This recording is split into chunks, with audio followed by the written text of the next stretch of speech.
എറണാകുളം പെരുമ്പാവൂരിൽ ആദിവാസി വിദ്യാർത്ഥികൾക്കായി നിർമ്മിച്ച ഹോസ്റ്റൽ കെട്ടിടം ഉപയോഗശൂന്യമായി നാശത്തിന്റെ വക്കിൽ. 6 കോടിയിലധികം രൂപയാണ് കെട്ടിടത്തിന്റെ നിർമ്മാണത്തിനായി ചെലവഴിച്ചത്. അറ്റകുറ്റപ്പണി പൂർത്തിയാക്കി ഹോസ്റ്റൽ ഉടൻ തുറന്നു നൽകണമെന്നാണ് ആവശ്യം.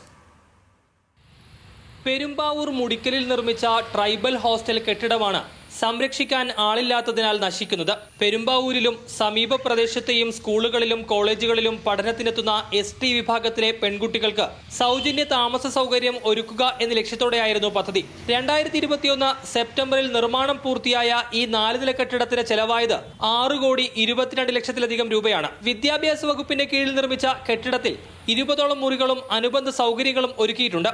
എന്നാൽ നിർമ്മാണം പൂർത്തിയായിട്ടും ഇതുവരെ ഈ കെട്ടിടത്തിന്റെ ഉദ്ഘാടനം നടത്തുകയോ വിദ്യാർത്ഥികൾക്ക് തുറന്നു കൊടുക്കുകയോ ചെയ്തിട്ടില്ല. കഴിഞ്ഞ 5 വർഷം മുമ്പ് പണി തീർന്ന ഒരു ബിൽഡിംഗ് ആണ്. അന്നത്തെ സർക്കാർ അത് ഉദ്ഘാടനം ചെയ്യാതെ ഇട്ടതുകൊണ്ട് അവിടെ മോഷ്ടാക്കൾ കയറി കോടികൾ വില വന്നിരിക്കുന്ന ടാപ്പുകൾ, ജനലുകൾ, അതിനുള്ള എല്ലാ സാധനങ്ങളും മോഷ്ടിച്ചു കൊണ്ടുപോയും അത് പിന്നീട് സാമൂഹ്യ വിരുദ്ധരുടെ ഒരു കേന്ദ്രമായി തീരുകയും പിന്നെ നിറച്ച് പട്ടികൾ വന്നു കൂടി അവിടെ വലിയ പ്രശ്നമായിട്ട് വന്നേക്കാണ്. വർഷങ്ങളായി ഉപയോഗിക്കാതെ കിടക്കുന്നത് കൊണ്ട് തന്നെ കെട്ടിടം ഇപ്പോൾ നാശത്തിന്റെ വക്കിലാണ്. കെട്ടിടത്തിനുള്ളിലെ വയറിംഗ് സാമഗ്രികളുടെ ഒരു ഭാഗം മോഷണം പോയിട്ടുമുണ്ട്.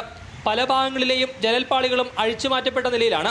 1 നൂറ്റാണ്ട് മുൻപ് പ്രദേശവാസിയായ സ്വകാര്യ വ്യക്തിയാണ് സ്കൂൾ നിർമ്മാണത്തിനായി സർക്കാരിന് സൗജന്യമായി സ്ഥലം നൽകിയത്. പിന്നീട് സ്കൂൾ മറ്റൊരു സ്ഥലത്തേക്ക് മാറിയതോടെയാണ് ഇവിടെ വിദ്യാർത്ഥികൾക്കായി ഹോസ്റ്റൽ നിർമ്മിച്ചത്. ന്യൂസ് മലയാളം, കൊച്ചി.